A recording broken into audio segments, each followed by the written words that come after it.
This has kind of been lost in the shuffle, of course, with respect to the matter of border security and the partial shutdown of the government. But you still have a lot of disagreement across party lines about military presence in Afghanistan and Syria.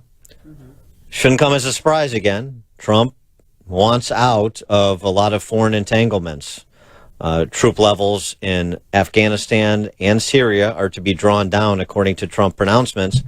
And I think that's whether or not you can rely on any promise from Turkey's Erdogan to protect our Kurdish allies. And even if he made the promise, which he's not willing to make, I don't think you can rely on it.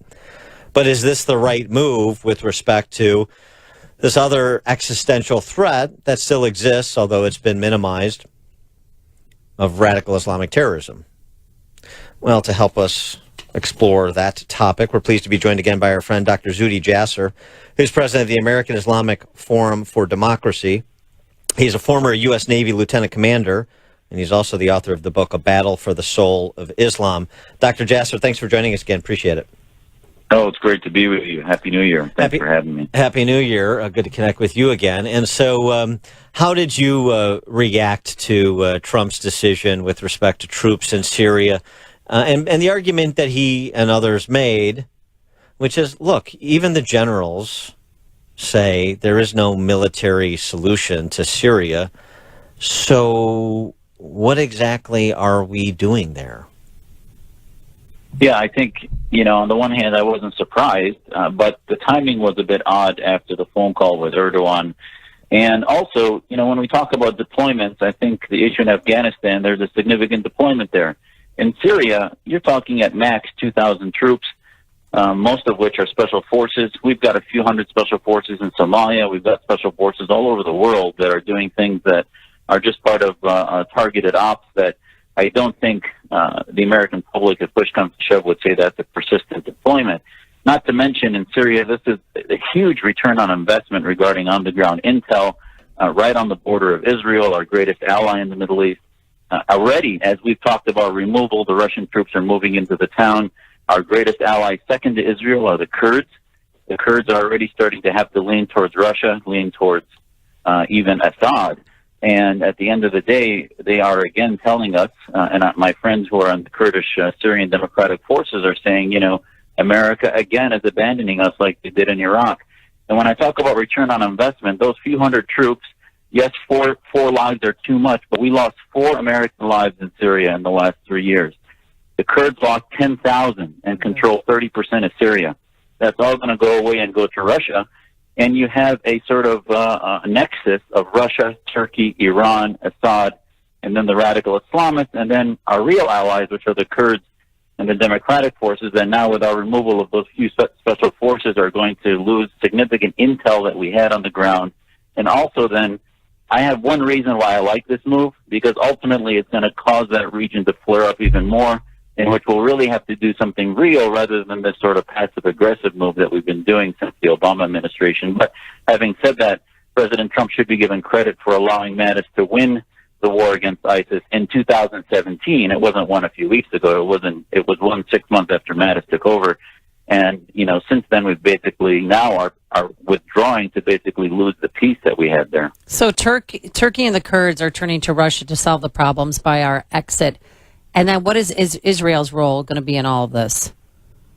Israel, as small of a country as it is basically to stay safe and limit its risk. And as a result, it'll probably reach out to Russia. It'll probably make sure that Hezbollah, Iran's terrorist arm, doesn't have missiles that it can launch. That's why within a few days of President Trump's announcement, they launched attacks on some missile S-300 Russian missiles that Hezbollah had a few miles from their border.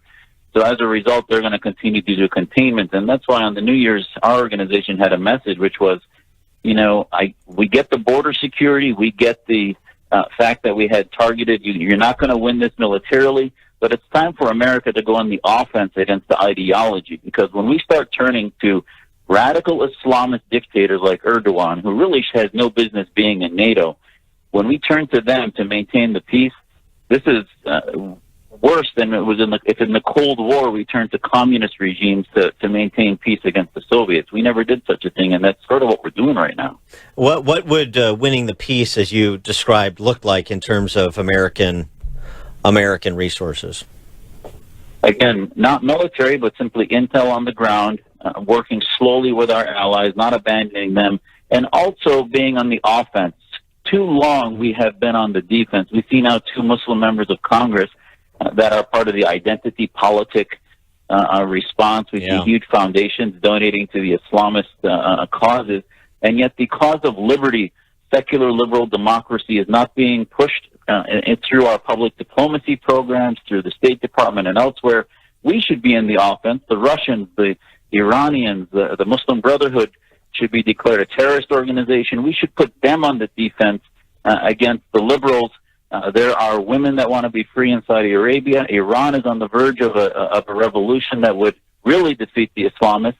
Those are the areas that we should be pushing publicly rather than simply this whack-a-mole defense that we've been as a strategy. What did you think of, speaking of the new Muslim American members of Congress, what did you think of Rashida Tlaib and her comments about the president, and also, even more important than her profanity, her and Ocasio-Cortez wiping Israel off their maps and their offices, and just declaring that territory the state of Palestine. Excuse me.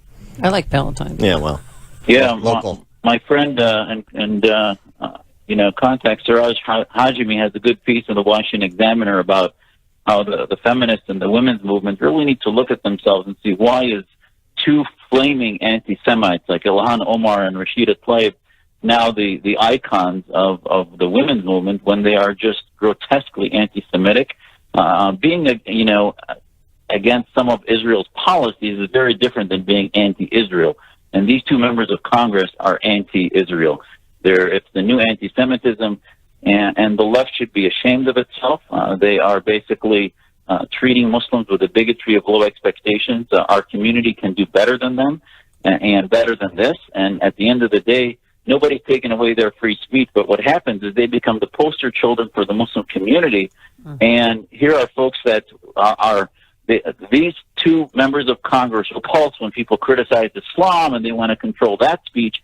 And yet if they use profanity against the president, that's supposed to be sort of this authenticity that would never be tolerated in a mosque, let alone let's see her say that about the president, about the head of Hamas in Gaza, and see how long she would stay free over there. So it's quite the epitome of hypocrisy for them to call for treating our faith with kid gloves, and yet they treat our country with an abandon.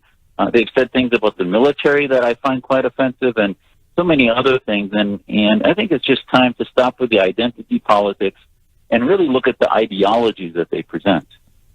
He is Dr. Zuhdi Jasser, president of the American Islamic Forum for Democracy, medical doctor, former U.S. Navy lieutenant commander, and the author of the book, A Battle for the Soul of Islam. Dr. Jasser, thanks as always for joining us. Appreciate it. Anytime. Thanks for having me. And he joined us on our turnkey.pro answer line.